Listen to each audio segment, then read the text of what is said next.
folks? Welcome back to the Crossing Swords podcast presented by Batavia Downs Gaming and Hotel. We are a third of the way through the Buffalo Sabres season. I am simply 1/3 of the show tonight. Join with me, Bunty. How are you doing today, sir? I'm doing great, Gatesy. Well, actually, that's kind of a lie. I'm living in this Buffalo sports hell that is covering and talking about the Sabres and then dealing with the Bills crap on a daily, weekly basis. So personally, Gatesy, I'm doing great. Yeah. From a sports fandom perspective, life couldn't suck more. But that's what it's like to live in Buffalo. That it is. And, 6 months from now, we'll be dying to feel this way. So, take it day by day right now. But, Carson, how you doing? How are things with you today? Doing great. I would have liked to have probably a little bit better of an outcome last night and whatever that was. But overall, Bill season's, important games are to be played. Sabres season, we're starting to get to know what this team's actually like, unfortunately. So we'll have to see how this one turns out with the Sabres, but overall doing well. Yeah, and we're a third of the way through the season, and last night's game was a bit of a letdown. After the Sabres strung together 2 straight wins, vibes are up. It was just kind of the perfect 3-game stretch for this team where they play good hockey. They got Josh Norris back. They're looking like their 100% lineup for the first time all season. And then you have a Flyers game where it felt like any opportunity they could shoot themselves in the foot, whether that be mistakes in their own end, coaches' challenges gone awry, whatever it be, a lot of penalties, can't score on the power play. It kind of went that way for the Sabres. Bunties, what you saw last night indicative of what this team is, a hurdle they just need to somehow overcome, or, something we should sweep under the rug and not think about because it's never going to happen again because the Sabres are never going to let us down ever again in the future. Sweep under the rug? I mean, this is what the Sabres have been for like the last 3-4 years. They can't get any positive momentum going until it's way too late in the season. They just had a chance to pick up ground on a team that's going to be competing with them for a wild card spot, and they just shit the bed again. Like, you look at the standings going to last night. What's the record going to last night? 11-11-4. Now it's 11-12-4. I believe so. And you're like, well, going into the year, we said if healthy, they had a good team, but that they didn't have enough depth to sustain injuries. Well, guess what happens? They start the year with like 5 of their key guys out of the lineup. So they're treading water. You're feeling like, okay, if they can just put something together, maybe they can get in the right direction. And they play teams like the Calgary Flames and St. Louis Blues at home, coming the second night of back-to-backs, and they get their butts kicked by those teams. And those teams are in the Western Conference cellar. You're playing Philadelphia. You've won 4 of your last 6. Maybe it's 6 of 10 overall. And you're up 1-0. You got positive momentum. You scored a power play goal. You let them respond. And then you let them get 3 goals in 59 seconds. Like, what the hell is this team's issue? I love this comment by Kevin. The Sabres are consistently inconsistent, and that's what they are. And it's fair to say that, except for like the thing that's annoying is like when they had the 91-point season, they could go on an 8-game winning streak and they could go on a 7-game losing streak. But you always felt like they could respond with a sustained period of success. This team can't get 3-game winning streaks. Like, it's so frustrating. Like, if they could just get 1 3 or 4-game winning streak, we would be like right in the playoff picture and we could feel good about how things are going. And then how many times do we have to hear about accountability and we need our veterans and our young players to do the right plays? And then it's a 2-1 game in the first period after allowing 2 goals in 30 seconds. And you turn the puck over at the blue line and Tage is just coasting and skating and drifting like it doesn't even matter. You have been the star of this team for the last 5 years. You're the one calling for accountability. You're the one calling for players to play hard and put their hearts in it. And you're the lazy guy. He was the lazy guy. I'm so tired of it. Like, it's so frustrating. Like, because the metrics point, the Sabres are moving in the right direction defensively. They're moving in the right direction offensively. It's just goaltending that holds them back. And then you just see an entire game where it's like, yeah, we don't need this. And it's a 4-point swing. You give 2 additional points to the Flyers, and that's 2 points you cost yourself. And so, yeah, I'm frustrated. I'm pissed because this team does this all the damn time. And in the years past, they had talent deficits. I'm not listening to this whole talent deficit bullshit anymore. There is too much talent on this team to be this goddamn inconsistent. And then even coaching. I get it. Lindy Ruff challenges it. He probably shouldn't have. 99% of the time, that's not goalie interference. But when he's gotten screwed over on 2 similar calls this year, like, I understand him challenging it. But then in that moment, you just allowed a goal.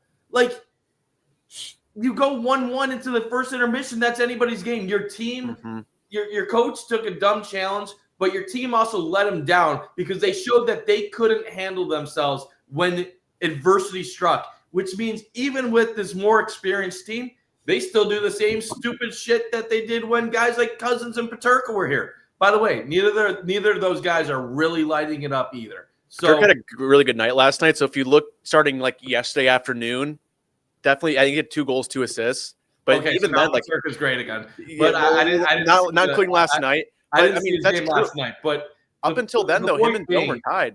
There's too much talent on this team to have. Like, you'd think just one time they would get that 3rd win in a row, just once. Like how mentally tough is it for them to get a 3rd? And even like the road records. Like, the Sabres have been good at home. And then you look at the road record and you see all of their peer teams. They're all like 500 in points percentage on the road. And then the Sabres are like 2-7 and whatever. And it's like, it's hockey. This ain't football. You're not letting crowd noise get to you. This ain't baseball where you're in a completely different ballpark, or like basketball where like there's certain things to it. Like, this is hockey. Theoretically, it shouldn't make a difference if you're at home or away, outside of like routine with like getting to your hotel and getting ready. And I'm sorry, Carson, for going on for like 8 minutes to start the show, but it's just so ridiculous. Yeah, I think you touched on some good points. When you look at the road record this year, it's been horrible. Two wins, both of those wins, not even regulation, one in the shootout, one in overtime. You have to be able to play on the road, plain and simple. And you look at it right now, they were 2-7-2 on the road. It's not going to cut it by any stretch of the imagination. I mean, the saving grace is they've been decent on home ice, but it's kind of weird. You look at Don Granato's teams, the thing with his teams where, hey, they were good on the road. They were road warriors, but they struggled at home. You look at, since Lindy took over, team's been good at home, but they've struggled on the road. It's kind of a weird parallel there. And it seems every single time this team has a chance to get over 500, things go south for whatever reason. You lose the game, or you lose 2 or 3 straight, and then you win 2 back in a row, get yourself back to 500, and just repeating cycle over and over again. It kind of reminds me of the team we had 2 or 3 years ago, and like the first 20 games in, not the 91-point season, but the year after that, the first 20 games, they couldn't get above 500, and then they had a bit of a losing streak, and they had to try to claw themselves out of that too. So more of the story, if you're looking at a glimmer of hope right now, they're getting healthier. They are getting healthier. Norris is back. Benson seems to be full-time now. Sammy is yet to have the fatal blow. Hopefully Justin Danforth comes back sometimes relatively soon. I've yet to hear really an update on him or much about him. But again, he's a guy in the bottom 6 who you can really place anywhere.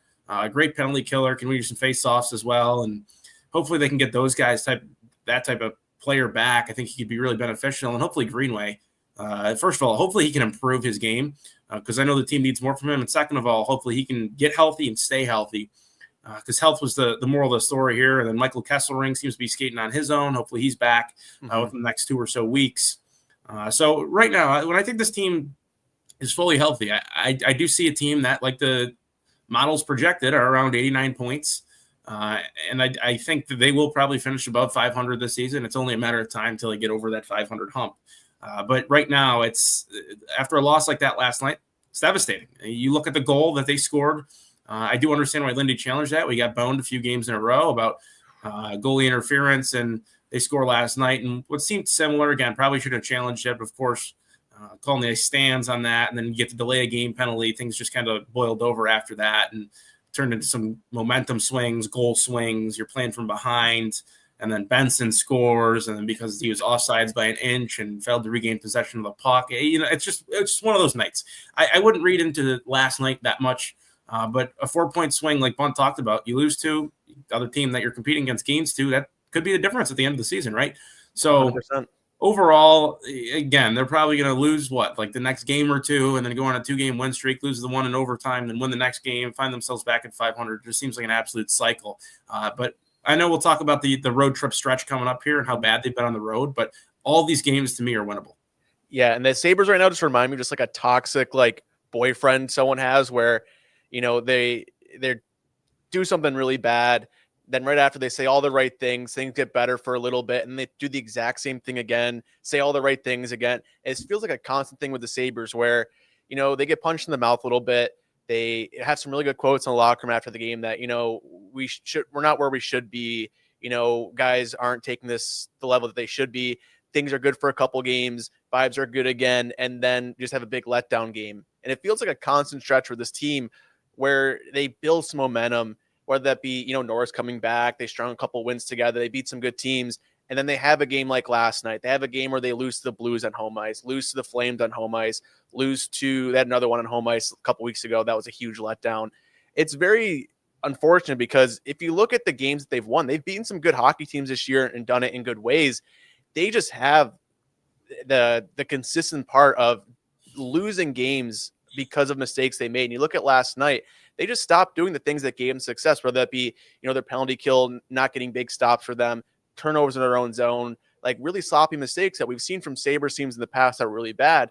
The Sabres are winning games, keeping it simple, getting pucks to net, not doing things they need to do. They find success and they go right back to the things that gave them, losses in the past. So, hopefully this is a game, which I've said this phrase, I feel like a million times, this is a game they can learn from and get better from, but it's hard to have faith in that when they've shown no long-term ability to do that, but we'll see. Especially, at least the thing that makes me feel a bit better, Bunty, is Josh Norris is back. He's had 4 points in the 2 games he's been. He had 2 goals, 1 assist night 1. He had an assist last night on Zucker's power play goal. What does a guy like Norris bring to this lineup? Because he was such a big talking point for us in the preseason. We haven't seen him since, the third period of opening night. Yeah, Josh Norris brings top level goal scoring threat. Okay, two-way player, not elite defensively, but like he can get by defensively. And he gives you a third premium goal scorer on the Sabres team. So theoretically, like if he could stay healthy for an entire season, you're talking about a guy that has 30 goal potential that can go along with Thompson, who has 40 goal potential, and Tuck, who has 30 goal potential. And it's something that kind of solidifies your lineup. He's not really a generator in terms of setting other teammates up. He did get an assist in his first game back the other night, along with 2 goals. But Norris is a high level player. He's probably the second best offensive talent they have behind Tage Thompson.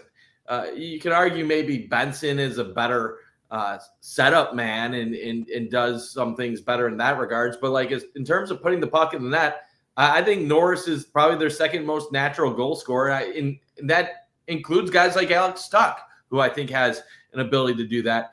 Now, the biggest issue with Norris has always been staying healthy. Now he's now up to 3 games this year, matching his Sabres total for last season, which I know was post-trade deadline. Let's see if we can get into like 15, 20 games this year. If so, and I'm joking. Like, I obviously I'm hoping like he can play 45 to 50, but like it should be a different team when he's out on the ice. But we just have no reason to be able to count on it. And I know I said the opposite before the year, but that was before he got hurt literally on a face-off on the first game of the season.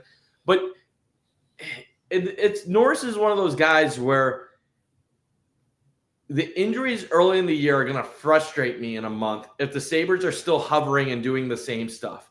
Because at some point in time, they're going to have to decide, are we going to be sellers in the trade deadline? Are we going to try to bring back Alex Tuck? And that Alex Tuck decision is going to play a huge role in terms of, are they in playoff contention towards the end of the year? Do they try to win? What type of message are you giving to Dahlin and Thompson? And I look at it, and I don't know if 1 month with him is going to be enough to really propel them in the right direction to where you can have a confident answer. And if you're approaching the trade deadline and you're still hovering a little bit over 500, a little bit under 500, and you're within like 6-7 points, you're going to be in a situation where you probably got to move on from Tuck. And then if you get hot without Tuck, you're going to be like, oh, I wish we had him. But at the end of the day, it's tough. He's a good player, but I don't know if it's enough. I just don't know, because this team just never puts it all together. And I don't know if they ever will. It's tricky to say, because last year they seemed like, to a certain extent, especially early in the year when they're blowing leads, they were a really fragile team. It seemed like when another team would score a goal and you were up by 2 or 3 goals, that things would come raining down, and it would at least look challenging for them to come out with a victory. And then you get rid of Dylan Cousins and you make a few big trades at the end of the year, and they finish strong. They look good. It's just been a team that's in historical past seasons have started the year slow, picked it up a little bit about Thanksgiving, and then all of a sudden suffer through whatever losing streak it is, and then they pick it up in February, March, and then give you a glimmer of hope, and then ultimately it falls short because other teams clinch playoff positions and everything like that. So it's difficult. You look at Norris through 6 games with the Sabres. I know last year and then this year he has 7 points. So the offensive production's there, especially, pair him with a guy like Tage and Seth Appert. I know he gets a lot of heat, but he was a big role player in that trade. And Appert loves Josh Norris. I think that those two probably work well together, and how Appert wants some of his forwards to play and how the power play works and everything like that. And I think it's a good fit for them.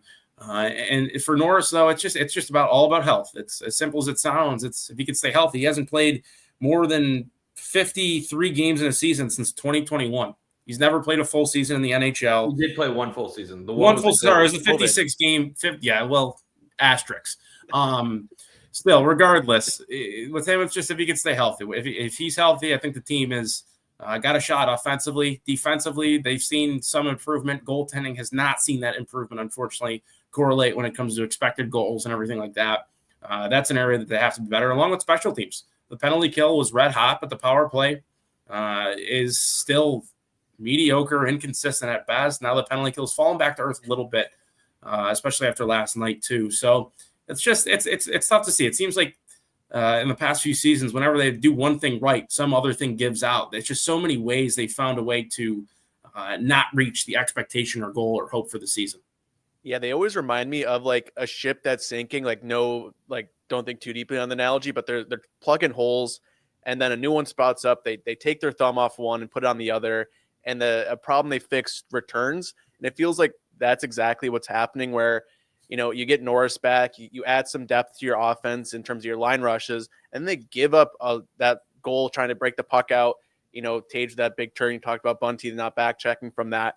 Like that's an issue that just can't happen. And for me, that's something where that can't happen, especially your top line. But Norris brings a different dynamic to that top line, where Zach Benson hasn't scored a goal in 31 games. Like, that is such a crazy thing to think about. They said on the broadcast last night, I was like, I don't believe this for a second, but he's not, a big goal scorer. And he had one last night for about 2 minutes until the challenge went all the way through and it took it back. But if he can get that goal scoring out of Zach Benson, we've seen Tage Thompson start scoring again the past couple weeks, past month, really. Like that, getting that from the first line is big. Obviously, they were missing it last night, but it just adds a different dynamic to the team. Because if you look at the Sabres lineup from just a couple weeks ago, we had guys like Isak Rose and Noah Ostlund next to Tage Thompson. Now you have Josh Norris, Zach Benson there. It makes this team a lot better. You see Josh Stone now, you're really elevating that second line. Like, the Sabres lineup is more than just one line right now. It's just putting it all together, where it feels like now, as long as they just don't do what they did against the Flyers, like, they can find some success. They need to get some saves. But with Norris back to Bundt, that kind of changes things in terms of, the roster choices, the roster management. We saw Isak Rosén get sent down when I think Zucker returned. It was kind of a contention amongst Sabres Twitter on, was this the right move? We've seen Noah Ostlund kind of be a mainstay on this team. What do you see this roster looking like for the Sabres as we move forward? Because right now, the guys not in the lineup that you would quote unquote expect, you have Michael Kesselring and you have Justin Danforth. So whenever those guys come back or what it looks like, do you expect the Sabres to stick with Ostlund here? Do you expect them to lean into their, veterans a bit more? Like, what do you see for the Sabres going forward? That's a tough one because Ostlund and Roseanne have actually played really solid this season in their opportunities in Buffalo. A lot of the Rochester guys have played well in Buffalo, and that has made me kind of reevaluate where certain guys should be on the team. Now, Danforth really didn't get much runway because he got hurt early in the season, but they obviously had plans of him being on their fourth line before he went down. So that creates an intriguing situation. The same thing with Greenway really not looking too solid. They obviously planned on Greenway being part of their fourth line, third line equation, but it doesn't look like he deserves to be part of that equation right now. So this is like the tough thing. Like sometimes the good thing about young players is they don't know anybody better. They just play freely. Mm-hmm. And at times last year, it looked like Roseanne wasn't ready for the NHL, but Roseanne and Ostlund have been solid. But can you rely on them long term at this point? And maybe the answer is no. And maybe the Sabres want to focus on them getting better still in Rochester. It's tough. I would honestly feel more confident with certain guys like Roseanne still getting opportunities in Buffalo. But where's there room for guys like that? Probably not much when you got guys like Thompson, Tuck, Doan, McLeod, Zucker, Quinn, Norris, Benson. Like you don't really have room. And a guy like Lindy is never going to put skill guys on his fourth line because he doesn't want his team to be too soft. So I think that basically means, like, when healthy, Roseanne's going to be in Rochester for now, unless a couple guys drop down. I think Greenway is probably going to be either fourth line or a guy that's going to be fighting for time until he's fully healthy. Danforth, I think they'll give him an opportunity to earn a spot back there. But the thing I liked going into the year, and I'm not saying this was a deep roster by NHL standards, but by Sabre standards, it's deep, is that there was more competition, battles where people had to earn time. And then there was just so many injuries before the season started that the concept of earning your minutes basically went away. And suddenly you're seeing guys like Dunn and Kozak and a bunch of random Rochester Americans getting guaranteed minutes. I'd like it to get back to the spot to where outside of the known commodities on this team, it's players battling to get ice time in the bottom of the lineup. And I'd also say this, and this might sound harsh, but we saw it in St. Louis when Jordan Kyrou recently was a healthy scratch for a night. If Lindy sees Tage Thompson coasting on a play and it leads to a goal, scratch his ass the next game. I don't care that he is the leading goal scorer on the team and the biggest sniper on the team. How many times do guys like that on the Sabres that are supposed to be the leaders and the top players on this team hurt the team? You want accountability? Hold the top guys on the team accountable. And if he then demands a trade, that shows a weakness on his level to where when you finally do hold him accountable, he doesn't respond properly. I think Tage is a leader. I think Tage is a good player. And this isn't just about Tage. This is a hypothetical where I'm just calling him out on one play. But it can be anybody on this team. We saw it with Kozak too. Yeah, if I see it, like, it's easier to do it when it's Kozak or a bottom guy like Greenway. But like the turnover Tuck had the one game where it's just sloppiness. And I get it. Bad things happen occasionally. You're not like perfect, but just unacceptable. Like you have the puck near the blue line, easy situation to get it out, and you hand them a goal. There's 12 players on the ice at a given time. You are literally one player on that side. All of your other teammates are in other parts of the ice. All of the other opponents are on the other side of the ice. And you give it to the one person that has a 2% likelihood of scoring a goal, and you give them a goal. The Sabres need to start getting to the point where the players have to realize, if I screw up and it is the result of being lackadaisical or being lazy, that I am going to pay a price. And you know what? this could be awful. Like this could, because people are gonna say this is like 90s, 80s hockey coaching where like you're like basically burning bridges and everything. This team stinks so bad. I don't care if they burn bridges. We've missed the playoffs 14 years in a row. Like if they gotta piss off some stars, whatever. We've already pissed off Jack Eichel and Sam Reinhart and half of the other guys that have played on the team. What's a couple more? These guys aren't Jack Eichel or Sam Reinhart outside of Rasmus Dahlin, of course, being a star. Like, light a fire on them.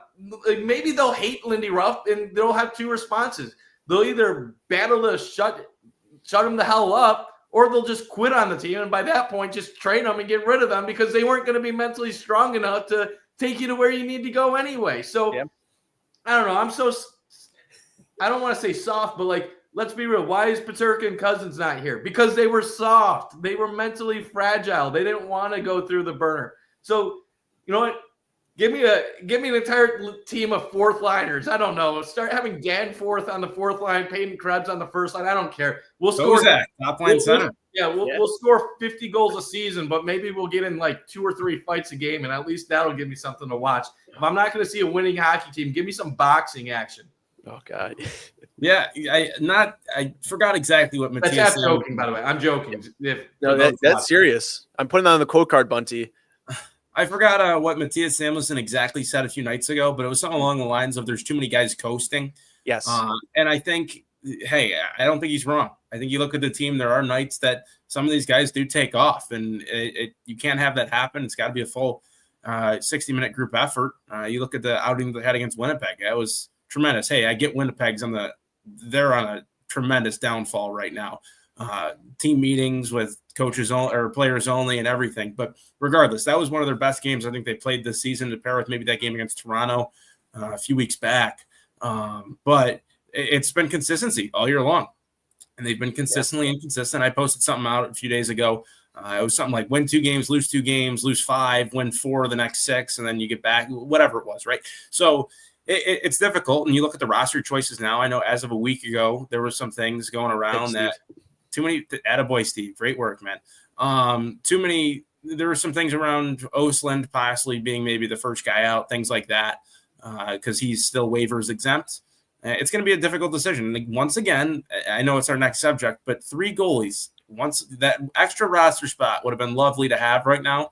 When you have Kessler Ring come back, you don't have to make a difficult decision. I think the easy choice right now is to put Josh Dunn on waivers. However, it's clear that they like him. They like the way he plays. But at the same time, who's more replaceable, right? It all comes down to what you value, what roles you have, and everything like that. I think when Danforth comes back, Dunn should be the easy go out. I think it's a little bit redundant. They play similar roles, not the exact same, but they're similar players.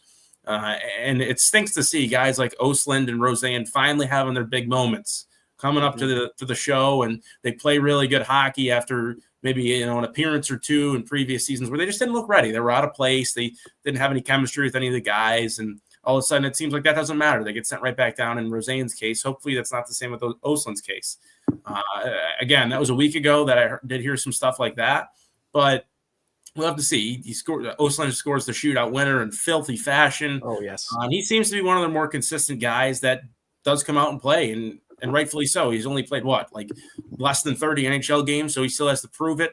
Chip on his shoulder to management, to the coaching staff, saying, hey, I deserve to be out there night in, night out. And as for some other guys, the goaltending situation has just been difficult to see because these guys are just as inconsistent. Like, I don't want to blame Ellis last night. He was hung out to dry, quite frankly. And at the same time, though, you do need to stop or 2, right? But then you have Luukkonen, who's looked shaky at times. I will say they do win games, oddly enough, even with his poor individual numbers. He's a decent win percentage for what he produces individually. And then you have Lyon, who started the year red hot, looked like he was going to be the guy. But guess what? Like every veteran backup goalie, there's a reason they stay in the league this long, and it's because he can carry you through a few games. But at the same time, there's going to be times where he falls back to earth, and you're really going to see that.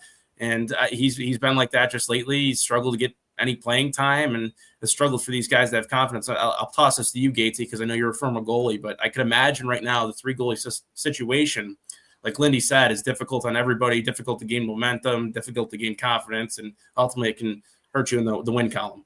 Yeah, it definitely and makes it difficult, and it's not just like a hypothetical because we're seeing it. Whether that be Alex Lyons' numbers completely fall off a cliff since UPL returned. I mean, Colton Ellis plays once in a blue moon. Like it's very difficult for a goalie to kind of get in that rhythm. Granted, these guys are pros; they're making a lot of money to be able to hop into a game and play well. But we've seen in UPL's career, he's at his best when he has the net and he's rolling. But yeah, I think we've done this 3 goalie experiment for a while. It's not working. I do want to circle back before we go too far into the goalie stuff of just, the roster choices right now. I saw there's a comment up here I was saving for now. A guy like Owen Power has been just on the Sabres bottom pairing right now with Jacob Bryson. Bryson has had, a great season, albeit for him, stepping into a role that he wasn't supposed to be in and being very serviceable. But there's been a lot of trade talk of, what on Twitter of what the Sabres do with Owen Power. They need to get rid of him. He's a bum. All this stuff you hear from fans. But we've seen things of Matthias Samuelsson having finally a renaissance in his career at the age of 25. But are you ready to give up on a guy like Owen Power, UPL, to bring in immediate help for this season? Or are you on the mindset, Bunty, I'll start with you, of, they're not killing this team of the fact that, we're not having Owen Power be our, defenseman 1 right now. Are you giving them time to kind of find their game, or are you getting ready to pull the plug on some of these guys? I'm getting concerned with Owen Power. Mm-hmm. Like something is not clicking for him. And this is how bad teams stay bad for a long time. They get top overall picks and they whiff on them.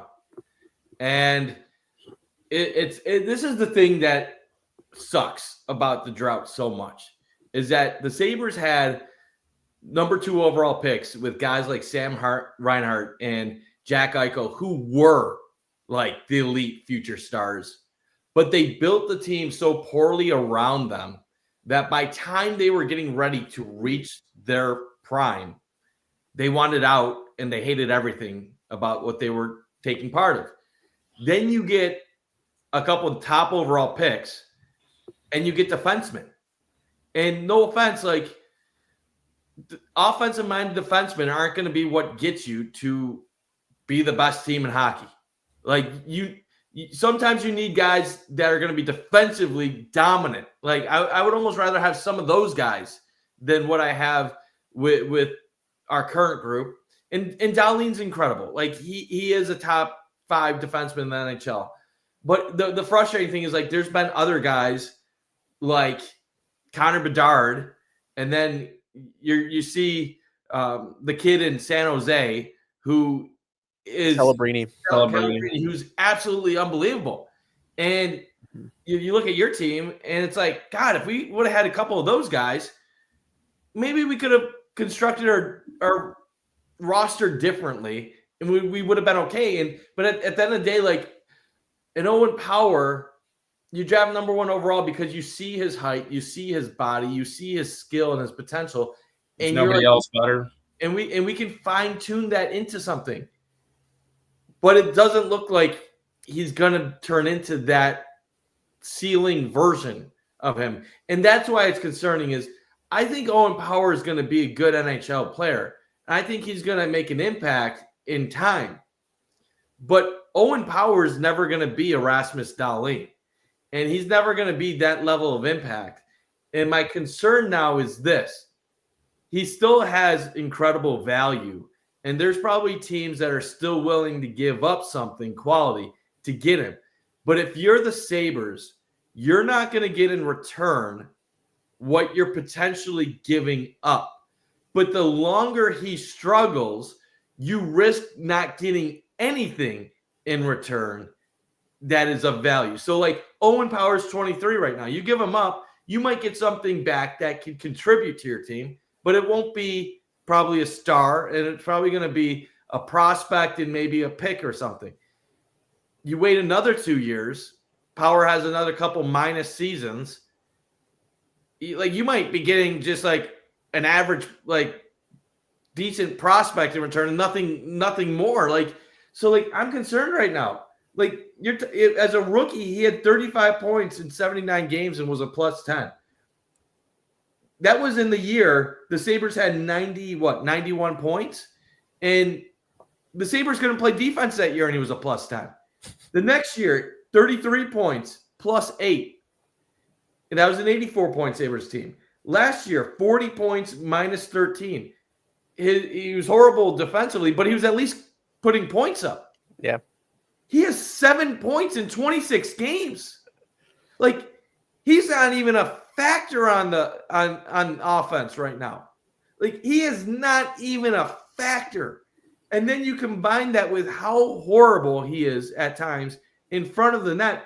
If you're going to be his height at 6'6", I don't need you to be Ristolainen, going out of your way to check somebody and creating a 2-on-1 for the other team in the process.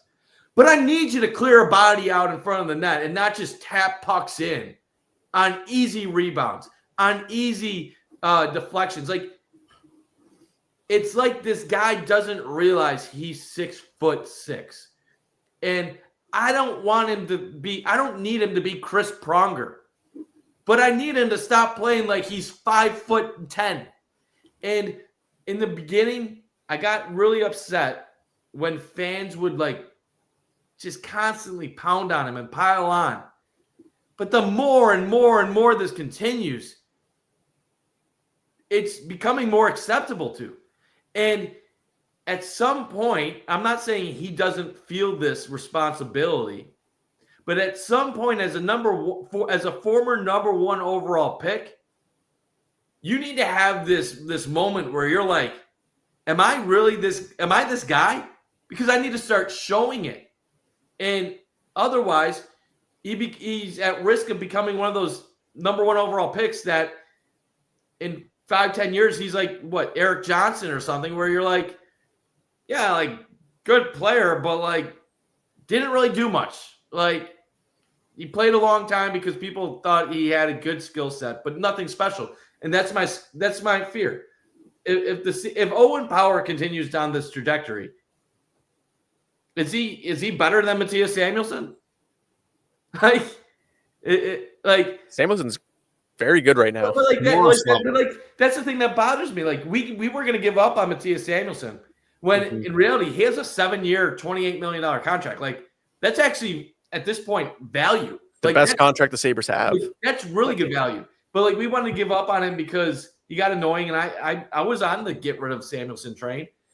So, but like, if we thought like that way with Samuelsson, like, really the only reason why we don't kill Power now is because we're like, we got him under contract for 8 years, and he's a former number 1 overall pick, and we have our fingers crossed that like he'll eventually find it. He's not finding it right now. Like I would say him finding his game at some point this season will be the biggest determining factor in whether or not the Sabres can ever find some consistency and become the team that we want. If he developed into what he was supposed to be, or does eventually develop into what he's supposed to be, the Sabres can become a playoff team, and they can become one of the better teams in the Eastern Conference. If Owen Power continues to play as a third pair defenseman that deserves the same amount of ice time as Connor Timmins and Connor Clifton and whatever other Connors that play defense in the NHL, this team ain't going to go anywhere. They have too much invested in these guys that need to start effing playing to the level that is expected of them. I'm tired of these. I loved all these contracts when they happened, but this money going to guys like Dylan Cousins, Owen Power, UPL, and then unfortunately Josh Norris is included because he's just always hurt. I need some of these high-paid players that actually play to the value of their contract. And I'm not going to say Tage here because I love Tage, but also once in a while not coast during a critical moment in a game. Sorry, rant over. Yeah, to initially touch on the Power and to answer the question in a short way, I'm not quite there yet with him. I don't think you look at him. He's in his fourth full season. I just want to compare Rasmus Dahlin and Owen Power and say they're not comparable, because I want to phrase when Rasmus Dahlin was going to be the number 1 overall pick, he had generational status. He was the most highly touted defenseman in the last 10, 15, 20 years. And the offensive upside was was tenfold of what Owen Power ever had coming out of Michigan. So they should not even be in the same sentence together. I get number 1 overall pick, everything like that. But Owen Power, you look at him, he's in his fourth full season. When Dahlin was in his 4th full season, played 80 games, 53 points, minus 22. If I recall, a lot of fans that season wanted to trade Rasmus Dahlin too. Yep. Look at him now, top 10 NHL defenseman, if not top 5. Are you talking about did you say year 4 of Rasmus Dahlin's career? Dahlin also came into the NHL as a teenager, and Owen Power played a couple years in college. I understand. I'm just saying. That's because Owen Power wasn't a generational talent coming out of the draft. Fair. It was a weaker. It was a weak draft. If he wanted to, the option was there. I think he could have played his rookie season, and then God knows how it would have turned out. But he played 8 games that year or something like that. I think they learned from Dahlin too, not to rush him. Might as well send him back to Michigan, where he's on a good team and can dominate a bit. It didn't look great for Dahlin for the first few years either. I get to use the teams that he was on were also generationally horrible. With that said, though, I think it is time to give Owen Power a little bit of time. I think the next 18 months are going to be a very big determining factor on if he's ever going to reach that top pairing defenseman that was a ceiling. I think right now the odds are starting to slowly go down on that. The guy hasn't scored or hasn't recorded a point in 10 or so games. His minutes have been cut drastically. It's never a good sign when you have your 4th year number 1 overall pick defenseman playing alongside Jacob Bryson. This was a year, they brought Michael Kesselring in because he's going to be the guy that elevates Owen Power's play. You look at him, he's played just 20 minutes, almost less than 21 minutes a game. That's significantly less. The last 2 years, his minutes have been going down, and that's not a great sign. I think that tells you what the coaching staff believes in him, especially when he gets some special teams minutes too. And it's been a trend lately, even more significantly, that it's been on a 3rd pair. I'm still not ready to give up on him. I think a lot of the fan base is stoning him, putting him to the fence and everything like that, which isn't. It's not undeserved by any stretch of the imagination. He needs to get better. He needs to be better. In front of the net, he's a train wreck sometimes. Offensively, we've shown times where he's been brilliant. Last night, he's got a chance in the slot, make the game I believe it was a 2-goal game at that point in time, and he missed the net wide. Those are plays that need to be made. If you're going to be the guy, you got to be the guy. And it's just sometimes with him, it seems there's a lack of physicality. Everybody knows that. I think he's done a little bit better of a job trying to get in some of these scrums this year. Yeah. But at the end of the day, I don't think he's just got that DNA in him. So when he's going to have to find a way to be effective in some other way, shape, or form, whether that's his technique, which seems to be a little bit subpar at this point in time when he's in front of the net, especially, or offensively. And right now, he hasn't done much offensively either. So right now, I think it's going to be an ongoing battle for him the rest of the season to find out what his true identity is in the NHL. Can I just point out the irony that the Sabres' 2 biggest trades that they've made in the last year were for Josh Norris and Michael Kesselring, and neither guy is even seeing the ice for this team this season, while Josh Doan, who many of us thought was just the throw-in, is literally playing like amongst the best Sabres this season. It's just the ultimate Sabres irony. When they give up Savoy for McLeod ends up having a 50-point season, 20 goals, and people are like, oh, crazy. How did that happen? Zucker comes to Buffalo and he rejuvenates his career, and Zucker becomes a 20-goal scorer again. Mm-hmm. But then when you think you get a sure thing in Michael Kesselring, we can't wait to bring in this right-hand defenseman to pair with Owen Power, who's going to help elevate Owen Power to that next level that we all know he's going to get to. And then, boom, injured. It's oh, well, so much for our plan for Owen Power. That went out the door this season. Who are we going to play him with now? Well, I guess we'll put him with Bryson, or guess Connor Timmins is available. It's like their entire plan got ripped to shreds. And even when Kesselring was playing, they weren't playing him with Owen Power. He wasn't good either. It was wasn't that the entire point of the trade? Yes. And you're just even when we get this talent, the term is Billsy, but it really should be Sabresy, because the Bills actually win games. They just lose when it matters. The Sabres, they can't even get to the regular season with the plan operating correctly. Like, it's just the irony is. Power's defense, though, Kesselring has been a little underwhelming through his first 9 games. I think it's going to take a lot of time for him to get up to speed.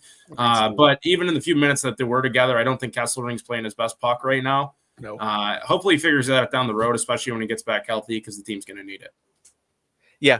And that's the part that's most frustrating. That was the biggest box we wanted checked this offseason. Everything we said, like all summer on these shows and, in tweets, was if Michael Kesselring can just elevate Owen Power to the next level, like this trade is a massive success for the Sabres.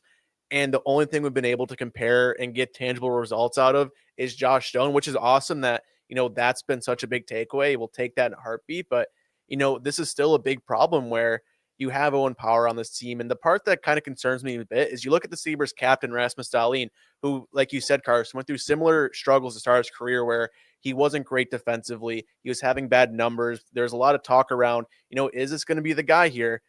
And the fact that hasn't been able to help Owen Power, where you have a guy on your team, your captain, your leader, who's gone through the same struggles and, he's not been able to get himself to that next level, is a bit concerning. But you look at all the top guys for the Sabres right now, all those conversations have happened throughout their career. We look at Tage Thompson, who got to Buffalo and was bad for a while, and then somehow magically just turned his career around overnight. Matthias Samuelsson this season, Rasmus Dahlin. You kind of look up and down the Sabres roster. A lot of these guys have had, rough starts to their career here and have found success. And that's, unfortunately part to do with the Sabres development and throwing guys to a level they're probably not ready to be at. But this is a situation they're in now where, they got to figure out what to do with Owen Power, with the UPL. And speaking of that, Sabres are just stuck with 3 goalies right now. They've been running this now for over a month. We're trying to figure out what's going on. So last game Colton Ellis plays, he gives up 5 on 35. UPL starting to find his game. Alex Lyon, has played twice this month, got pulled after 3 shots against Colorado. Bunty, I'll start with you. Where are you at with these goalies? I'm going to let Carson go because he has to go at 7:30, and then we'll continue. We're in a 2-man. Yep. Yeah. Yeah. So, 3 goalies is never ideal, especially, it's like when you have 2 quarterbacks, you really don't have one. At the beginning of the season, it was justified because all 3 of them showed promise one way, shape, or form some upon a time.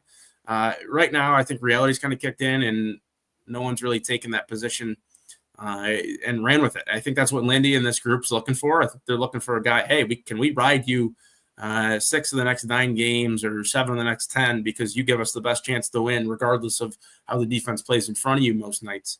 And nobody's shown that. It was Lyon at first through the first 5 games who thought, oh, well, maybe we got something here. And I still have faith in Lyon. He's a veteran goalie. He is what he is. It's nothing like he's going to be a Vezina type of goalie. It's just he's been in the league for a long time. He's a true professional, and you're going to get a guy who's around 900 save percentage and a little over 3 goals allowed. That's how his career's projected. And Colton Ellis is a guy who you hope he's looked good throughout the ECHL, the AHL.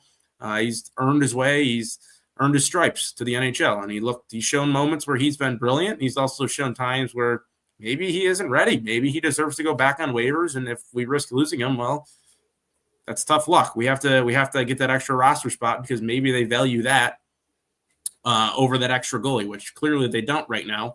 And then Luukkonen, a guy who was good for 30 games a few years ago, not just good, great.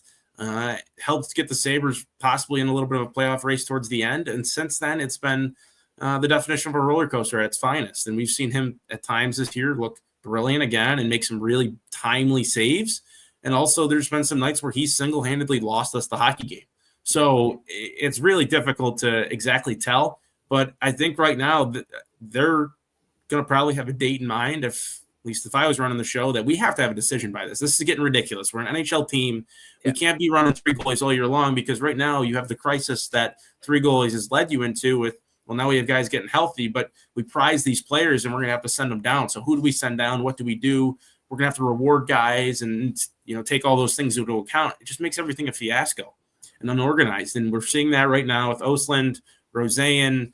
It's good that you're getting healthy, but it hurts that you're going to have to take some guys out of the lineup who've earned a right to possibly stay in the lineup, all because right now you have a big question mark in that. And I think we can all agree that maybe the goaltending position wasn't taken as seriously as it probably should have been in the offseason. I think Adams had a very underrated offseason, actually, with things that he was trying to go after and attack and make the team better. But the one thing that we all looked at was, hey, what's going to happen in net? James Reimer won the job outright last year for the final 10 games of the season. We can't have that happen again. If we're going to make the playoffs, we need better play in front of the goalies, which was their big priority, getting Kesselring, adding Timmins, Zach Jones even as well as a depth piece. And we're going to hope that that translates to the play in net, and it just hasn't. They've played better a little bit. I guess it's been very, inconsistent, but they have played better overall in front of them. The penalty kill looks great, and they've gotten some help from goalies on the penalty kill, but at 5-on-5, it just hasn't been good enough whatsoever. And I do think some of that can be thrown out there because they did not attack a proven type of guy to maybe take that crease over. I get Alex Lyon. Like I said, he's a veteran, but at the end of the day, you're still left with two other question marks, and they're still battling now with question marks in net. And it's hurt you, as you can see, not only logistically, but also in, the statistical win column. 100%. And I know you got to head out, sir, but are the Bonnies winning on Saturday? Of course, UB's bunch of frauds. The Big Four rivalries beginning 8-0. I don't care that you guys are 8-0. You guys have played Division III school. I get we're coming off a win over Bloomsburg, who in a way is kind of the blind and the deaf of the Division II basketball. Hey, name value right there. Bundt, different team this year. Different team. I'm telling you right now, Bonnies are coming in, winning by 5 to 10 points, and then everyone's going to act surprised. But just saying right now, the Bonnies are going to be favored by at least 5 to 10 points. Well, you're looking at me like how's it going to be a surprise, Carson? That makes no sense. It's not surprising they do what's expected. You're looking at me with three heads. I don't care that Carson right now. This is Carson going into this weekend with the Bills. The Bills are favored by 5.5 points against the Bengals, but everybody's going to be surprised when they win by 6. No, because you delusional UB fans up there are talking about this team. Dude, neither of us went to UB, Carson. I went to UB's rival. I went to Ohio. I know. And you know what, Carson?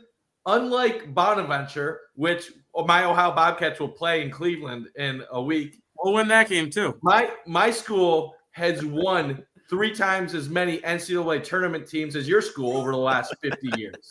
So actually, no, 4 times because we won in the 80s too. So you know what? You guys can enjoy your NITs and your other random tournaments or your play-in game wins against UCLA. I'm going to enjoy my Sweet 16 run while I was a student at Ohio University. I'm going to enjoy my NCAA tournament first round win over Georgetown. Ron, what's the enrollment at Ohio? I'm just asking.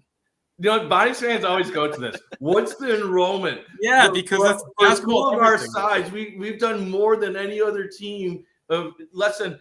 Improve your enrollment then. Get more students to go there. We are. And now it's a housing crisis. It's ridiculous. Anyway, I got to bounce, guys. Have a great night. Thanks, Carson. Good to see you.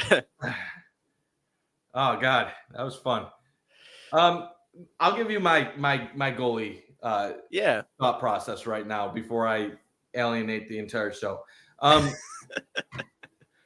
It was the right approach to start the season.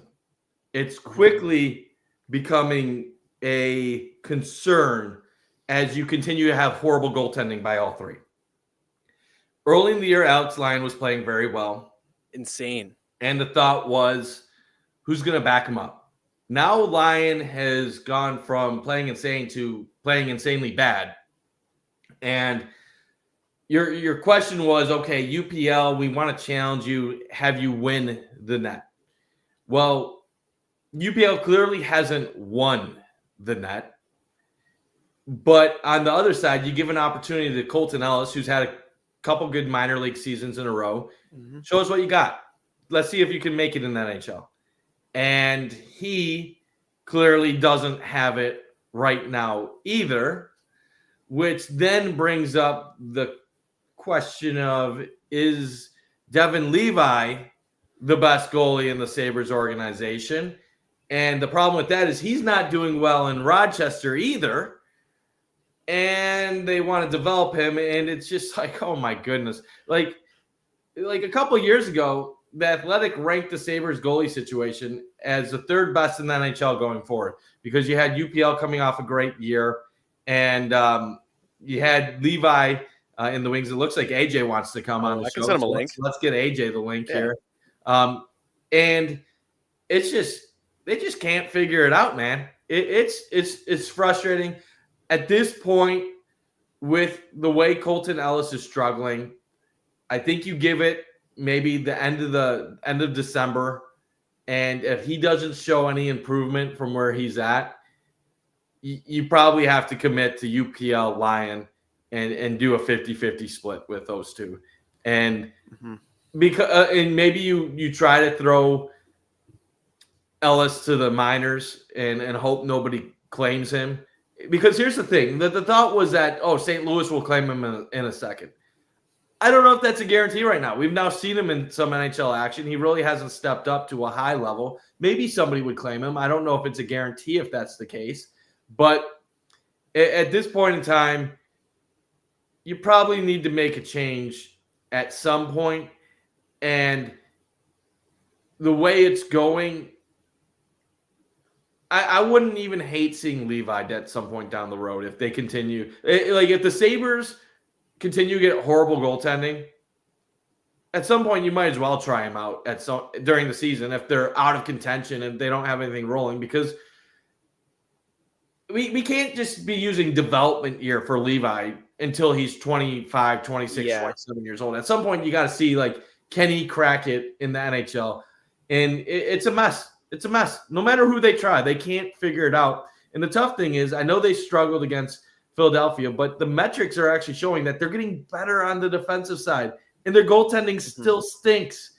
And it's really kind of crazy that they have 3 goalies that all rank in the mid 50s and lower in expected saves. And that's almost impossible the way goaltending works in the NHL. You throw enough random darts at the board, someone is likely to stand out. And there's certain circumstances where your defense just stinks and you allow a lot of goals because you're allowing fast breaks and you're allowing 2-on-1s, odd-man rushes, and you're on a penalty kill a lot. But, that's not even the Sabres. The Sabres goaltenders, I've never seen so many goalies that just whiff on, an easy shot or just misread a situation or overplay something. And somebody made a really good point about it. And I know you defend UPL, and this isn't just a UPL thing. This could be anybody in the Sabres. Yeah, 100%. But when you know your goalie, when you know you can't rely on your goalie to make a timely save, when you know your goalies are a little bit panicky and they overcommit to certain areas, that's going to impact you as a player in front of them. Yeah. Because you feel like you have to block the puck or you have to do this or that because you don't trust the people behind you.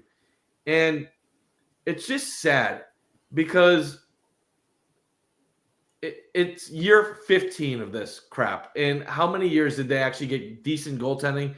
Maybe 1 or 2 with Leonard, but inconsistent. Olmark had a couple moments, but Michael Neuwirth was great for 2 weeks before they traded him for playing too well. Yeah, it's just one of those things where it's they've been starting backup goalies now for 3 or 4 consecutive years. And it's frustrating. Craig Anderson looked like a really good goalie because he was the only goalie that's had notable starting experience. In even Reimer in comparison to UPL looked a lot better. And I like the Lions signing, but at some point, and I know what the analytics say. They say signing an $8 million goalie doesn't guarantee you're going to get an $8 million goalie production. Of course not. But when you have $4 million between the cap and you, why not just go and do it? Nothing else you've been doing is working. So Allmark helped get Ottawa to the playoffs last year. Would have loved him in Buffalo. I understand that was never going to happen, but nope. It's tiring. Well, it is tiring, and it'd be nice for the Sabres to go get a guy, but we're going to get ourselves a guy right here. AJ Cybulski, welcome to the show, sir. How are you doing today? We're third of the way through the Sabres season. What's going on with you? Yeah, so this is my first ever in-season Sabre podcast. I really don't talk much Sabres besides with Bundt on the phone every day. But yeah, I think I just want to start with this, and I don't know if I'll let you guys kind of talk about it. I know you're talking about goaltending, and I think the other night when they scored 3 goals in 59 seconds, and it was kind of bad luck, and the review, it just the bounces didn't go their way, and I think when you score a goal like that, it was a great play from Doan to Zucker, right in the low slot there for the goal. Yep. I think you just need to respond better. So I know you're going to get to the road trip needs, but I just want to talk about like Dahlin and Thompson. And I know Dahlin's a great player. And Bundt will say like, well, you don't do this with Josh Allen. Well, the difference is Josh Allen's an MVP that's got great playoff stats and performs when it matters. And Rasmus Dahlin and Tage Thompson, quite frankly, have never really done anything in their career. I know it's hockey. It's different. But Tage Thompson last night, just lackadaisical. I'm sure you already talked about this, but just so frustrating to me. Every time I turn the game on, I know he's got scoring upside. Me and Mike talk about this all the time. His ability as a scorer is great, but not that he doesn't have the grittiness, and I can't judge grittiness because he fought that guy from New Jersey and stood up for his team and took accountability himself. But I struggle with those two guys, and maybe I'm putting too much pressure on them because I have these expectations and high expectations for him. And I think Dahlin's a great player, and without him, they'd be nothing. But the turnover, the dirty hit, getting ejected, and then combined with Tage Thompson, playing lackadaisical, it's hard for me to be okay with that. And I feel like at times when I watch the team this year, I know they're better with those guys in the lineup, but there's still too many times where I feel like they let them down and there's lazy turnovers or they're trying to do too much or a stupid penalty. And I get it. Dahlin's trying to make the good play. He's trying to do a lot back there. He's on the ice all the time. But that's just my thoughts as of now in terms of that. I want more from Dahlin and Thompson on a consistent basis. And if you get more from those two guys, I think that's how you get – I know you're going to get to the road trip, but I think that's how you become better on the road is those guys showing up more consistently game in, game out. 100%. And that's kind of been oddly the Sabres' issue this year is their depth have been the ones carrying them through a good chunk of the season. And we've just been wanting more from the guys that have carried this team, through different stretches of the past, 3, 4, 5 years.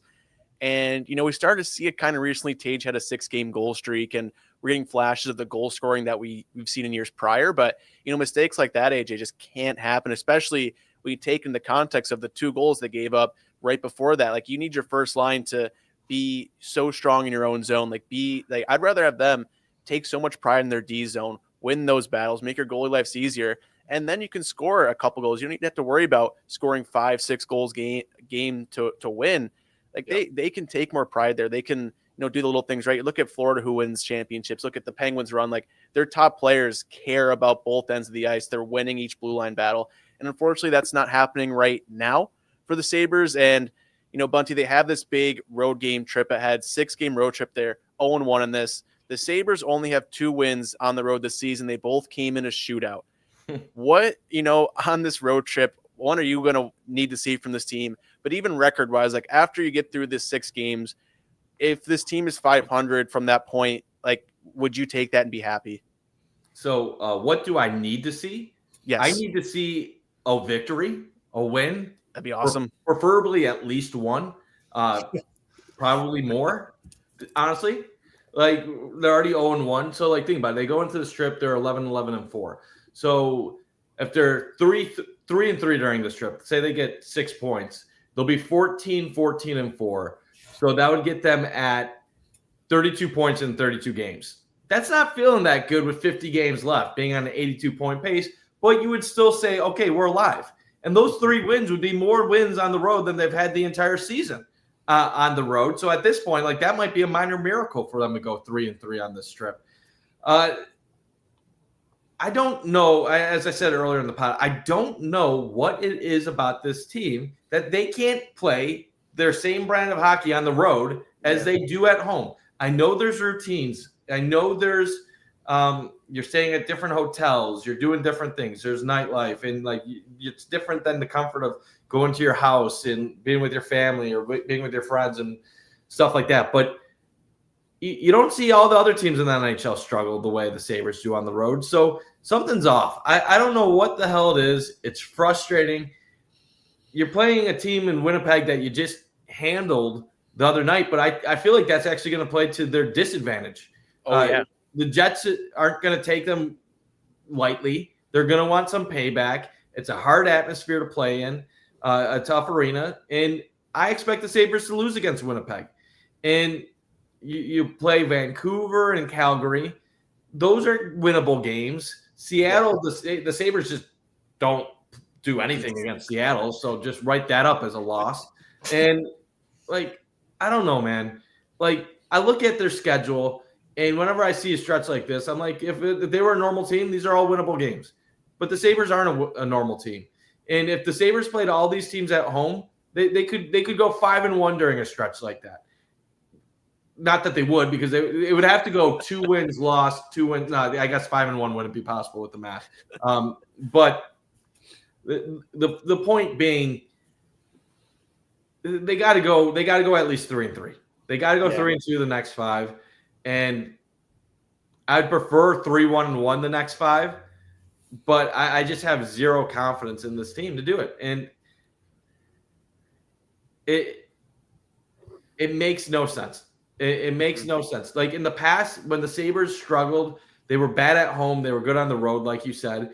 And a big part of it was the fans were so negative at home, like they just wanted to get away from the crowd.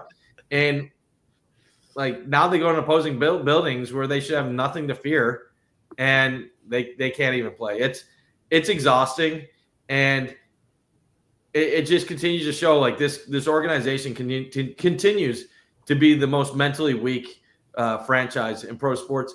And this is where I also will blame some of the higher ups and not just the players. I think the players are a big part of it, but I also think when you have an owner that doesn't give management and coaching and the players all the proper resources to be the best versions of themselves, well, then don't be surprised when they coast at times and you see them not bring everything. I just don't see the continued fight at times that is needed to be out of a winning NHL team. I think to win in the National Hockey League, skill is obviously a huge part. Yeah. But I think effort and want to, more so in hockey than maybe any other North American professional sport. I think want to plays a big part of hockey. Basketball, you're talented or you're not. You're tall, you're athletic, or you're not. Baseball, you can hit a 99-mile-per-hour fastball or you can't. Football, you have Josh Allen at quarterback or Patrick Mahomes, or you don't. Hockey, you got to go in the battle. You got to go in the corners. You got to be able to snipe. You got to try. And I mean, the biggest cliche in hockey is hard work beats talent when talent doesn't work hard. And I mean, we're seeing that now with the Sabres because the talent's there. I just don't think the Sabres put consistent efforts out there. And I'm not saying they don't try, but I don't think they respond well to adversity. And at some point, that becomes what you're defined by. Like, it used to be like whenever they would play themselves into contention, they would lose like 3 games after that. You're not 20 years old anymore. You guys aren't 22 years old. They're not 23 years old. We're talking about guys like Tage Thompson that are closer to 30 than they are 20. Mm-hmm. Grow the hell up. Like, mature. AJ wants to laugh. But I'm just so sick of this shit. Like, I'm so sick of it. They're pathetic. They are pathetic. Yeah, just to add more to Mike's point. I mean, 500 would be fine because, like Mike said, I think that keeps them, I guess it gets them to an 82-point pace, and maybe they get hot at some point. They can consistently start to stack some wins or some, quality hockey games together down the stretch. But I think in order for them to, like the last game against Philly, like you score a goal and then you're on the road in the situation, and then you have another power play, and then a minute in you take a penalty to go to 4-on-4. And then I think they were at maybe a 5-on-3 at one point. I know they killed that penalty, but you can't respond with that, especially on the road against a really good, I wouldn't say a really good team, but a team that you're chasing. Yes. That, they need the game just as badly as you do at this point in the year, with a very congested Eastern Conference. So I think for me, it's not having these blunders. Like Mike said, they don't really respond well to adversity. And I think when stuff doesn't go their way, they don't get the challenge call right, whether you agreed with it or not. That kind of all just spiraled. You get a bad bounce, and then it spirals. And then, Tage is playing careless, and then Dahlin takes the penalty. So I think just throughout that game, And even late, like you're dominating, in my opinion. They had Yeah. like 13 or 14 shots in a row or something at one point in the second period. And then you let up a goal on a rush, and all that goes to waste. So, like, why? Like, that can't happen. Like, you need to make either the goalie. I don't know who that was on. Wasn't paying that in tune. But the goal can't happen there. Like, you can't play that good for that stretch on the road. You score a goal, make it 4-2, and then you're continuing to, and then you just let up a goal. Like, that can't happen. So I think the quick goals, playing consistently, not letting these blunders happen where you're allowing games to get out of reach against good teams. Games are really a coin flip every single game in hockey. I know obviously the better team has a better chance, but like the Sabres were favored as a 2-6-2 team on the road against Philly, who was really playing well the last 4 games. I think they were like 3-1. So that was weird to me. And that's why I thought Buffalo was going to win against Philly, because Vegas was like, why, obviously hammer Philly in that situation. But I don't know. I think you need your power play to be better as well. I think on the road that's really important to settle in. I think they've had chances, but they've just thrown it away. And when you saw when Dahlin wasn't on the ice, how stagnant it was. They weren't moving. But Byram and Tage were playing, like pitch and catch, like me and my dad in the backyard. No shots were getting on net. So I think they need to establish a power play, and they need to be able to mentally, physically just be strong. And that's how you're going to win on the road. Like Mike said, it comes down to grit in hockey most of the time. And I do think basketball's a big grit sport too, especially when it matters. But there is grit in basketball, but a little bit different. Yeah. Like you mentioned Thompson and Dahlin. Those are the 2 guys on this team. And Thompson's coasting, and Dahlin's taking a 5-minute major penalty and getting a game. It was right. Like it was. If that was Dahlin or Tage getting that hit, that was like I saw some defend it. Like that was very out of frustration. Yeah, and you know what? I don't hate Dahlin for like doing it. Like I'd be pissed off too. But it's like, you're the captain. You're the leader. We can't lose you. You're the only reason we're good. Like, so like when Dahlin takes that penalty, you know it's over. And like, I know you're down 3 goals in these games, but like in the NHL, you like even if Benson's goal would have counted, you're 1 goal away from making a 1-goal game. Like you're gonna lose, but show that fight. Like the Sabres have too many moments where they fall down 2, they battle their ass off to like tie it up, or they take over the game, and then their goaltender will allow the weakest damn goal you've ever seen. Like the Sabres will be piling on 13 shots in a row, 2-on-1s where they're just failing or they're overthinking it. And then some other team will get a puck and it'll ricochet in the air and they'll hit it out of the air with a stick. And and you're just like, that's what the Sabres need to do. Like the whole last game, the Sabres are getting offensive zone time late when they're down 3, but they're overpassing it at times. They're overthinking. They're trying to make perfect plays. Just get the puck on the net sometimes. Let Zucker get a rebound. Let Doan get a rebound. You got these guys for a reason. Stop missing the net when you're right in front of it. Like, hit the goddamn net once in a while. And, like, Philadelphia is not, like, the most talented team in the world.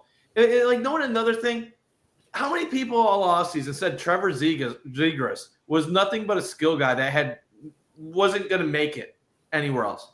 Zegras is now a star in Philly. It's like we keep getting told this guy can't work here, this guy can't work there. And then Buffalo I don't even hate the Kevin Adams moves, but it's like you see these people succeed and you see the way some of these opponents play. Like Philly they just brought it. And I don't know how. I know it's not all effort. Like I know the Sabres aren't intentionally going on the road and falling behind 3-1 early. But at some point, like the Sabres need to know, like, if we're going to be one of the bottom teams in the NHL, we're going to have to battle our ass off every single time we take the ice. And for whatever reason, for a team that's lost as much as they have, I don't think they have that mentality. Like, they shouldn't have to get their guys, like, hit hard, or they shouldn't have to allow 2 goals to realize, oh, we have to wake up in this game. No, first period, 0-0, they should be thinking in their head, we're going to lose this game unless we bring it tonight. Like, you're not good enough to win games when you don't bring it. And I understand that nobody's going to bring it 100% of the time. But do they realize they are the cellar dwellers? Like, It's like when you play the Jets. It's possible to lose to the New York Jets in football, but you really shouldn't lose to the Jets unless you don't bring it. But the Jets have to bring it every single game to have a chance. The Sabres need to think of themselves as like, we're the Jets. People might not – we might win some games, but we're winning games when other teams are coasting against us. We can't get overconfident because we win a game 5-1 when a team didn't bring it against us. We have to bring the same mentality every single game. And for whatever reason, like this lineup doesn't. And I think some of it is when you have guys that rely on skill rather than grit, they don't have the mentality of we can adjust our play. That's why Josh Doan is significant to the Sabres' future, because he can switch between both of those. But the reason the teams in the 90s were so fun to watch for the Sabres was they weren't skilled. But they battled their ass off, and they had great goaltending. And this team is the exact opposite. Yeah, I mean, that's the thing that's the most frustrating right now, Bunty, is we see that ebbs and flows of it of, when they lose a couple games, vibes are bad. They somehow figure out, our backs are against the wall. Let's bring it. We saw that against the Wild when they beat one of the top teams in the NHL, a team that was 9-0-1 coming into that game, and they beat the brakes off them, basically. They dominated the game. They were hard to play against. They play that way for a couple games, and then they switch what's working and try to play a skill style of hockey. And you think after like the 15th time of this happening in the past couple of years, they would avoid it. But yeah, shout out Bunty, giving the people what they want. And yeah, that's where it comes into the leadership, like Steve's saying, the coaching aspect of these guys, for whatever reason, can't get ready. And you see the guys that are having success through sustained periods of the season, that Josh Doan, the Jason Zucker, even guys like Beck Malenstein, they just show up, they work hard, they play. And granted, he's on the fourth line, but you're seeing guys bring energy and they get rewarded from that, because you're not going to be able to score your skill goals every night. But you're seeing how, the goals the Sabres give up, a lot of the times it's other teams just outworking them in front. I would love for the Sabres to see that, going into the second third of the season, Bunty. And as we start to wrap things up, I'm going to kick it to AJ. We're third in. The Sabres are a little below 500. Look, if I would have told you before the season, I'll frame it this way, that the Sabres would have gone through all these injuries and, they're finally healthy third of the way through and they're at 500. Is that somewhere you'd be happy with and something you can look ahead, or, is it just something that you see this team and you don't think they're going to be able to get over the hump anytime soon, at least mentally? Yeah. So I guess I don't know where Mike's going to go with it, but no, I'm not pleased. A third through the season. I struggle because I know that injuries played a role. And obviously, losing Norris in the first game with a fluke injury on a faceoff. I was actually like third row of that game on the Sabres side, and I saw him go down. It was the weirdest injury. Like, I don't know what it was, but I'm glad he's back now. And we'll see what he can become and what Benson looks like and how that line kind of plays itself out, that chemistry. You're still down Kesselring. We don't really know when Kulik's going to come back, but yep. I think they have the guys now that you need to start seeing consistent hockey. And a third way through the year, even when they've been missing guys, and even when guys have been in the lineup now, like they're still playing. I don't want to say the same brand of hockey, because I think we've seen more signs of brilliance in their passing, but we've still seen the same lows regardless of who's in the lineup. And even when like some were considering an AHL team, like Mike said, they still had moments, right? Like they were still playing, like they weren't as successful, but they were still playing at a good enough level to win some games during that time. So I'm not pleased with it. And it just feels like the same old, a young team that has some, better veterans than it has in the past, below average goaltending, a power play that's not really figuring it out. And, your penalty kill is doing well, but will that keep up? We'll see what that kind of looks like. I think they're doing better, much better. Obviously they're, really improved in that, but I don't know. I struggle with it. I still think there's a conversation. They won't fire Ruff. It won't happen because Kevin Adams like to hire too much and they won't do that in season. But I think like we sit here and we're talking about the players in this, and I get it. And I don't want to say fire Ruff. I don't think that's even a feasible thing, but there is a thing where like the consistency is an issue, and maybe it is the players, and maybe they're not listening to him, and Ruff's preaching it, and similar to Sean McDermott, right? Sean McDermott's preaching it all the time. We can't be this inconsistent. Our backs are against the wall. He said this week, so I find it hard to, but I think with the, we're talking about like motivation with this team. Sometimes we're talking about the mental weakness, the inability to play consistent hockey. I think maybe that can fall on the coaching a little bit. And I get it. The signing, the signing or the hire seemed good at the time. But we'll see how the season plays out. It's the third way through. They're still in, a tight race in the Eastern Conference for that wild card spot. Mm-hmm. And I'm hoping that as they get healthier and they figure out the power play, that they can show me a spark where like I can sit down on a February night while I'm student teaching after a long week and like watch a meaningful Sabres hockey game. Like that would be great. And that's really all I'm asking for. If they fall short again, last time I was 8 years old. Oh, well, like I was 8, 9 years old. Well, April's here. All right. Time to wait for Bill's training camp. Like that's just kind of where I'm at. I hope they turn it around. I think they have the talent to do so, but I think mentally and the mentality and the consistency needs to improve, or else this team is going to be firing Kevin Adams and Lindy Ruff in April or May, whatever the season is. You know what's really bad? I had some takes like a few years ago that like the Sabres were about to be like an elite team in the NHL in a few seasons. You were saying the P word. That was like, those were horrible takes. Those are amongst my worst takes I've ever had in my life. Like I had to listen to them every single day. No, I take pride in my football takes because I will say like I think I'm pretty good with those. But with the Sabres, it can sometimes you never know. You never really know. I struggle because sometimes I'm like, is it coaching? Like, is it the players? Is it management? Is it ownership? And like, this is the thing that I struggle with. They had Don Granato and they were going south. They've got Lindy Ruff and they've gone further south. I feel like the talent is better now than what it was with Granato, but the results are worse than what they had with him.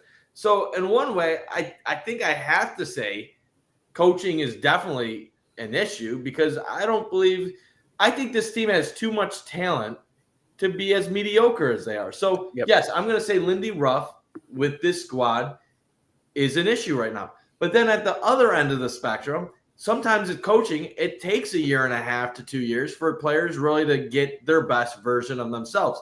Now, that shouldn't be the expectation every time, but we've seen it with Lindy Ruff teams where sometimes it takes them 3 years to get to the best version, and then they take off. But wasn't the initial like hiring of Ruff to it was about accountability? Yes. I'm immediately turning the franchise around with the talent that like he believed in it. He saw it. Yes. And that's what I'm saying. It hasn't worked out that way.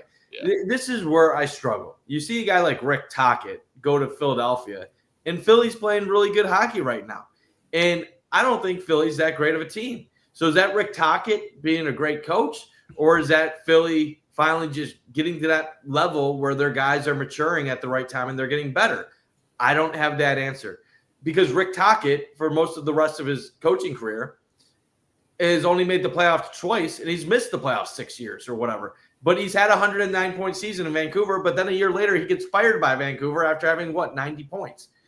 I see guys like Paul Maurice coaching the Florida Panthers to 2 straight Stanley Cups, and Paul Maurice has a losing it might not be losing anymore, but for most of his career, he had a losing record as a head coach early on in his career when he was in Hartford and Carolina. Like Paul Maurice, for his career, now he has a great record, but like he missed the playoffs the first 4 out of 5 years he was a coach.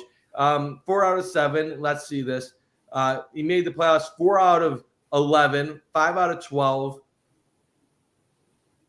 Paul Maurice made the playoffs 5 out of his first 16 years as an NHL head coach. 5 out of 16 years.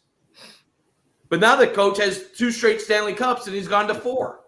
Was he a bad coach early in his career, or was he just coaching for a shitty run organization? He was coaching for a shitty organization. He had the hockey knowledge. He knew what he was doing. But yes, there's also a level of growth and maturity and development that he had as a person, as a coach along the way. What I struggle is this. They have fired coach after coach after coach. They had Lindy to begin the drought. Then they fire him. They've had Ted Nolan. They've had, I don't even know who the one intern, Ron Rolston. Ed Rolston there, yep. Dan Bilesma. You go from him to Phil Housley. You go Kruger. You go Granado. You go Lindy. Like, they've had a million different coaches. They've had offensive focused coaches. They've had defensive coaches. They've had experienced coaches. Dan Bylsma was a Stanley Cup winner. Lindy has been around for many years. They've had super inexperienced coaches with Soccer Phil coach. Housley. You had Ted Nolan, who came back. So Lindy's not even the first retread Sabres head coach to come back during this drought. You've had developmental coaches in Ralston and Granado. Like, they've tried everything from that point. The GMs, they went after Tim Murray, who would trade away every prospect in the world just to get one credible NHL player. They've had Botterill, who was supposed to be great, who didn't do anything. Like, now you have a GM that doesn't do anything. But it's like they've tried everything. I think at some point in time, I think what it comes down to is you just have a bleak, dark organizational culture that might be beyond repair unless they somehow get lucky one year, have a breakout season, which is then able to attract some players to sign and come to Buffalo, which then gets them out of it by luck to where they find the right guy who can take them to the right place. Because you think about it, if the owner isn't all invested in the team and he cares about the contracts of assistant coaches and he has a relationship with his GM, he's not getting rid of the GM that he needs to get rid of. But he's also not giving him the proper scouting staff and the other advisors that he's needed for those years. And then he's forcing the head coach to keep assistants that might not be the right assistants. But if you're not doing things at the top because of money, you're probably also not investing in some of your facilities and other things like you need to. Then you add in the fact that Buffalo is not a desirable market. It's a cold weather city. The fans absolutely hate the team and the players because of all the losing. So players don't want to come here. And you're like, and then the players on the ice know they're trapped and that they're not going to go anywhere and that they're not going to win. So it's almost like, how do you fix that? You got to fix it by making bold, brash decisions. You have to go against the grain. You almost have to be the team that's like, you know what? I know it's not smart to give this guy $13 million, but I'm going to overpay to get this star to come to Buffalo. Or I'm going to bring in Brandon Shanahan, and I'm going to hire Dubar to be our head coach, and I'm going to make some bold moves. And if you don't do that, you got to kind of just hope you luck into it. And it's crazy, man. Back in the day, if the NHL saw a team like the Sabres miss the playoffs 15 consecutive years, they just would have expanded their playoff field. So they eventually would end the drought. Like, back in the day, you used to have more than half the teams make the playoffs. It was impossible to go on a 15-year drought. Yeah, and the thing too, Bunty, with coaching is it's not like they brought in Lindy Ruff to be the long-term solution. He's just simply a stopgap until they bring up Seth Appert to be the head coach. And, you know, you'd expect Lindy to be the guy, and they brought him in to turn things around culture-wise. That's been the big buzzword in the building the past, really the last decade. But, they wanted Lindy to be the guy that turned things around. But, AJ, you said it's the same old Sabres, and we're seeing that when, we could make excuses earlier in the season because they were missing their top guys. You missed Dahlin for games. You're missing Kulik, Benson, Zucker, Norris. And now that they're all back, you can't make those excuses anymore. You go into Philadelphia with a 2-game win streak and have a performance like that where it's mental. It's, it's not because they're getting beat because they don't have as much skill as other teams. Like, you would expect the Sabres to lose to a team that has a lot more skill, it's much more experience. But to get beat that way by the Philadelphia Flyers, a team that was also trying to throw that game away as well with all the penalties they took, all the mistakes they were making, it was a battle of teams of who could try to lose this game the most, and the Sabres won that game by a mile. So it's unfortunate on that front, and that's where, at least for me, it's most frustrating because if you looked at it in a vacuum and all the stuff the Sabres have gone through with missing guys, and they're at this point to be like, okay, you still have 2/3 of your season left, but now that you have guys back, it's not like things have changed drastically. They're 4-3 since Jason Zucker's come back. They're 1-1 since Norris came back. It's unfortunate from that point, and you don't really have the thing in your back of your mind like, oh, this guy's coming back soon. They're going to get a big jump in production. They're going to be a lot better. It's like, okay, you got Michael Kesselring coming back soon. He hasn't been good when he's in the lineup. You have Justin Danforth coming back, which, he's a good bottom six player for the Sabres. He's good on the kill, but he's not. If Justin Danforth is the reason this team is good, that's very concerning. And yeah, it's very unfortunate with Yuri Kulik as well. So, it's just on that front, guys. It's very, very, very frustrating to see. But again, we have 2/3 of the season left. This is kind of the gateway of this road trip. This is what we've kind of been building towards. Of if they get through this road trip and it is bad, then that's kind of it. We saw the Sabres last year at this point in the season go on that 13-game losing streak. I'll give this team credit. They've had points in the season where they could have snowballed and let everything completely fall apart to that extent of a massive losing streak, and they've avoided it for the most part. So we'll see. I think this road trip's a big thing going forward. But Bunty, do you have any final thoughts before we wrap this episode up? I don't really have too much. It's just the next month to 2 months is going to be critical for this team in their future. I know people have talked about if Thompson or Dahlin get discontent, you could be entering another rebuild. I just have no belief they're going to rebuild no matter what happens. They have Dahlin and Thompson under contract. Could they trade them down the line at some point? Yes, but they're not trading them for prospects and for nothing. You can't do that when you're on a 14 going on 15-year playoff drought potentially. If they do eventually move on from those guys, they're going to try to get credible players back and just hope that those guys slot in and make a difference. What I'd say is this. It doesn't sound like Tuck is moving in the right direction with his contract talks. So you really have a month and a half to see, are we going to be in playoff contention or not? If they're in playoff contention, I think the Sabres might just keep him just to try to end the drought and hope that maybe they can talk him into making a different decision in the offseason. If they're out of it, I'd expect Tuck to get traded. 100%, Steve. This is going to be really important to see how they do when they have a healthy Norris, Benson, and Zucker. I think with those three guys, even with how sloppy the first third of the season has been, that the Sabres can at least stay in this wild card race going forward. But the key is going to be not going on long losing streaks. If they can keep their losing streaks down to 2 or a max of 3 and get an overtime performance in there, they'll be able to stay in it if they can put some wins together. I would say this. A lot is going to be determined in the next 2 months. You have Kekalainen already watching things. Lindy Ruff and Kevin Adams' contracts expire at the end of the season. If this team truly cares, you're going to see fight in them going forward. If Thompson, Tuck don't want to be here going forward, I think you'll see some coasting and you'll see things get really ugly. How they handle their next losing spurt will show me which guys want to be here and which guys don't.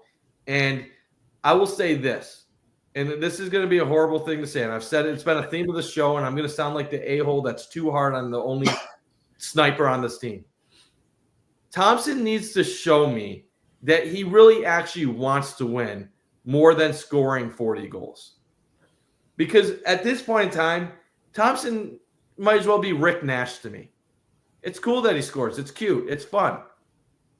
But what he does on the ice doesn't lead to enough wins. And I don't care if he gets 2-goal games if once every in a while and they get a win.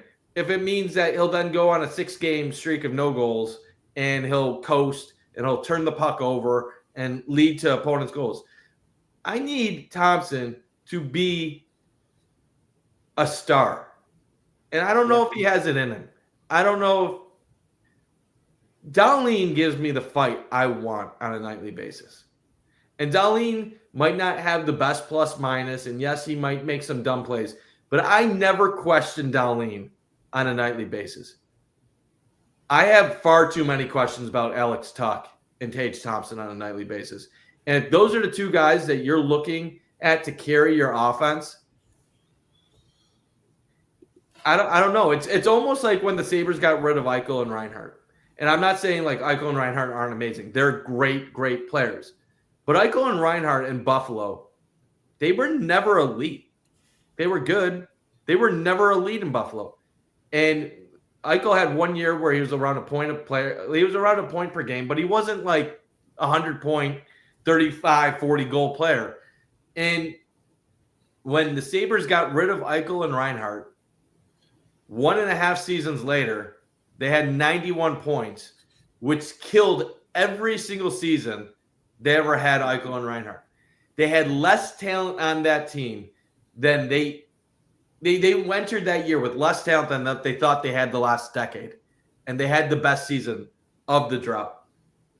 Sometimes I wonder with these guys, when you're the star on a bad team, are you really doing what needs to be done to win? Or are you doing what you need to do to make yourself look good? And I think that sometimes there's a little bit too much of this. I can coast. Coach can't call me out. They need me. What are they going to do? And I think if I was Lindy and I knew I had a 2-year contract and I was likely done, I said this earlier in the show, let's start fires. Let's burn this whole fucking thing down. Like, no more accepting any shit from anybody. Everybody on this team besides Rasmus Dahlin is expendable. And I'd fucking let them know it. Yeah. Fair enough. I got 2 quick thoughts. One, Josh Doan's a dog. I know I brought a lot of like bad points or didn't sound too uplifting. That's just me as a 25-year-old, Sabres fan. But like, Josh Doan's a dog, man. Like the fight he does, the way he crashes the net, even his passing, like there's a couple of just like, I don't know how to explain this, and I'll try to explain it. Like his movement and his ability to know when to pass it or know when to make like the extra move or the hesitation or whatever you want to call it. Like he's just very comfortable. He's got good body control. He's strong.